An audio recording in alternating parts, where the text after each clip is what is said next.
Please be aware, in this podcast series we talk about all areas of safeguarding, which some people may find upsetting. So please make sure you're okay listening to today's topic. Be mindful of those around you, such as children, that you might not want to listen in. Hi, I'm SSS Safeguarding Director Sam Preston. And I'm former head teacher and content author Sarah Spinks. Welcome back to Safeguarding Conversations, where we unpack the most pressing and sometimes uncomfortable safeguarding issues facing society. Today we're talking about a topic that has once again hit the headlines: the government's U-turn on launching a full national inquiry into group-based child sexual exploitation in England and Wales.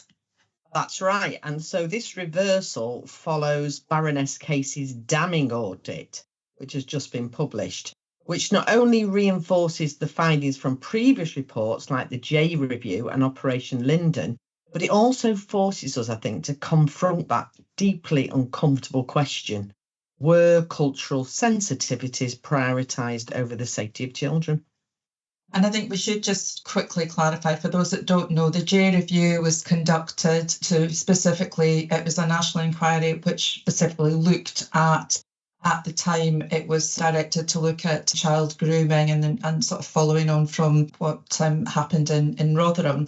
And Operation Linden was actually the name for the police operation, and that the report was done independently from the IOPC into looking at how that was conducted and the conduct of the police response to Rotherham.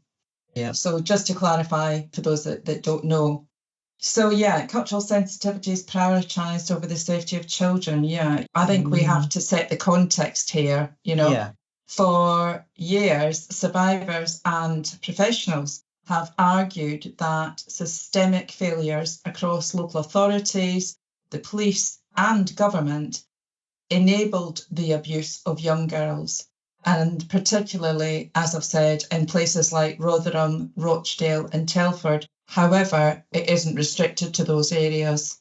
There are a lot of other areas where there are current investigations going on. So the original plan was, following the J Review, based on those findings, was to have 5 localised non-statutory inquiries. And the idea was that they would develop practice in tackling this safeguarding area, but that would be in the context of the makeup of their area. So it wasn't, it was recognising that a one-size-kind-of-fits-all model wouldn't work. So, as I said, they had those 5 selected, sort of 5 areas. However, the problem is it wasn't statutory, which meant the local authorities didn't have to participate, and only one local authority actually agreed to participate. Which I think says a lot, Sam, doesn't it? And the J Review itself took 7 years. Yeah. So I think people are asking, do we really need another national inquiry, or should we actually just be applying what we already know? And now that we've got the Casey audit, Sam, what's the reason behind the U-turn?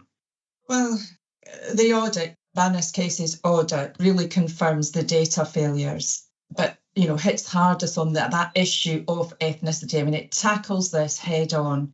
This issue of ethnicity and the fear of causing offence.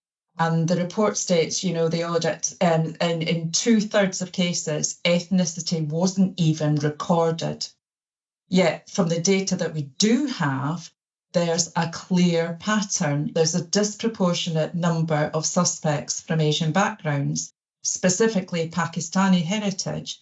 And it raises the blunt question: have professionals avoided acknowledging patterns of abuse for fear of being labelled racist? And I agree. And I think that's the real controversial bit. Yeah. And I think that's where things get politically and emotionally charged. And so let me play devil's advocate for a moment here. Some would argue if you focus too much on ethnicity, you risk stigmatising entire communities. You risk giving oxygen to far-right narratives. Yeah. Is it possible that professionals were trying to balance safeguarding with social cohesion? Well, possibly, but here's the counterpoint that I would make, and I say this as a safeguard, and I hate calling myself a safeguarding professional, but I've been, involved in safeguarding for a very, very long time. What we're talking about here is children, and children were raped. Girls were groomed, they were brutalised, and then they were disbelieved or they were blamed. And that's not anything to do with social cohesion. That's negligence. I think that's a really fair point. But why has it taken this long for a full inquiry to be confirmed? The J review and the IOPC reports were out for years. They've had time. So is this political fear? Is it bureaucratic inertia? Or worse, is it moral cowardice? Well, I think you could honestly say it's all of the above. Baroness Casey's testimony to the Home Affairs Committee was a turning point. She was explicit. The system had failed to act because ethnicity was seen as too uncomfortable to discuss. And that is just unacceptable. So here's another big question for today. Okay. Should safeguarding ever be compromised to avoid offending cultural or religious sensitivities? My answer would be absolutely not. Safeguarding must be culture aware, but not culture blind, and it should certainly never be culture fearing. If we tiptoe around identity to avoid discomfort, we're leaving children unprotected. Yeah, absolutely. So, people listening to this, we'd love to hear what you think. Is this a safeguarding issue or a political one or both? And I think here's a final thought. At the time of recording this, there are 800 active cases of suspected group-based grooming. This isn't historic. This is happening right now. Absolutely, Sarah. And let's hope the parameters of the new national inquiry doesn't just gather the same or more of the same data, but compels action. And that's what we need. We actually need the people, those in authority, need to be finally held to account. And not just those in authority now, those that have been in authority need to be accountable. They need to be compelled to sit in front of the panel and explain their rationale for why they didn't take action. I think that's absolutely crucial. And they need to recognise who it's failed. But I think if it focuses on gathering historic data, I actually think there's a danger that we lose the focus that Baroness Casey has given this. This isn't a question about whether, as you have just pointed out, Sarah, this isn't a question about whether grooming gangs, and I think the term grooming gangs actually really doesn't account for the horrific nature of this. That's not what the inquiry is there to do. What it really needs to do is it needs to look at the systems that we have around protecting young girls from this kind of abuse and why they didn't work and why they're not working now.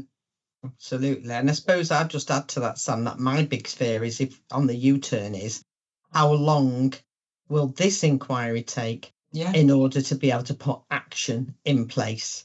Because we know what the actions should be. So they should be now, not in another 7 years after another inquiry. So yes, an inquiry is needed for people to be held account for why safeguarding failed and who it failed the most. But the actions for change need to be now. And I just want to say, as always, we'll link the Baroness Casey Audit, the J Review and the Operation Linden in our episode notes on the website. And I think it's really important that you let us know what you think. And we will, of course, keep you updated as we get more information on the context of the proposed inquiry. Absolutely. We'll certainly be talking about this again. We've also got an article which is available free to access on the S2S Learning website. Thanks for listening.